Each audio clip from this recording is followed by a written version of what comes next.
Lu tahu nggak, ada dua anak yang saking disayangi sama Rasulullah, sampai Nabi pernah sujud lama banget dan nggak mau bangun cuma karena nggak mau ngeganggu mereka yang lagi asik main di punggung beliau, namanya Hasan dan Husain. Dua anak yang dijuluki pemimpin pemuda surga. Ini kelak harus menghadapi takdir yang paling menyayat hati dalam sejarah. Hasan dan Husain adalah cucu Nabi Muhammad. Dan mereka anak dari Ali bin Abi Thalib dan Fatimah, putri Nabi. Keduanya lahir di Madinah. Hasan lahir sekitar tahun 625 Masehi, Husain setahun setelahnya. Sejak kecil mereka tumbuh di lingkungan keluarga Nabi, penuh kasih sayang dan pendidikan langsung dari generasi terbaik saat itu. Nabi sangat menyayangi mereka. Banyak riwayat menyebutkan Nabi sering memangku, menggendong, dan menunjukkan kasih sayangnya kepada Hasan dan Husain. Bahkan ada sabda yang menyebutkan keduanya. Terus sebagai pemimpin pemuda di surga, dalam tradisi Islam tertentu, itu menunjukkan kedudukan mereka sangat dihormati. Setelah Nabi wafat, kehidupan politik umat Islam mulai mengalami dinamika besar. Hasan dan Husain masih muda saat itu, tapi mereka tumbuh menyaksikan perubahan kepemimpinan dari Abu Bakar, Umar, dan Utsman. Ayah Maud bin Ali akhirnya menjadi khalifah keempat dalam situasi politik yang sudah penuh konflik.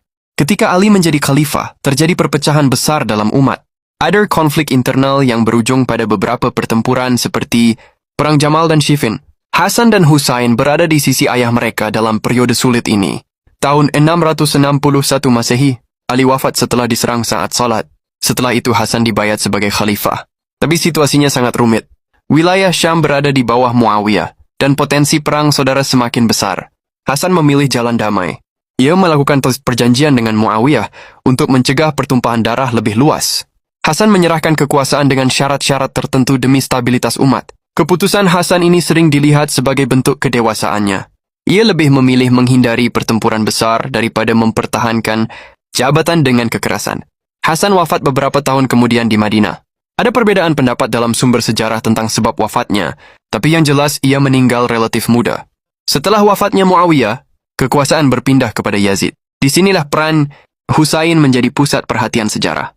Husain tidak menyetujui kepemimpinan Yazid. Banyak penduduk Kufah mengirim surat memintanya datang dan memimpin mereka. Husain berangkat bersama keluarga dan sebagian pengikutnya. Namun situasi di Kufah berubah. Dukungan yang dijanjikan tidak datang seperti yang diharapkan. Husain dan rombongannya dihadang di Karbala tahun 680 Masehi. Peristiwa Karbala menjadi salah satu momen paling emosional dalam sejarah Islam. Husain dan sebagian besar pengikutnya gugur dalam pertempuran tersebut. Peristiwa ini meninggalkan dampak besar dan panjang dalam sejarah. Karbala menjadi simbol keteguhan prinsip dan keberanian menghadapi tekanan politik. Dalam tradisi tertentu, peristiwa ini diperingati setiap tahun sebagai momen refleksi dan duka.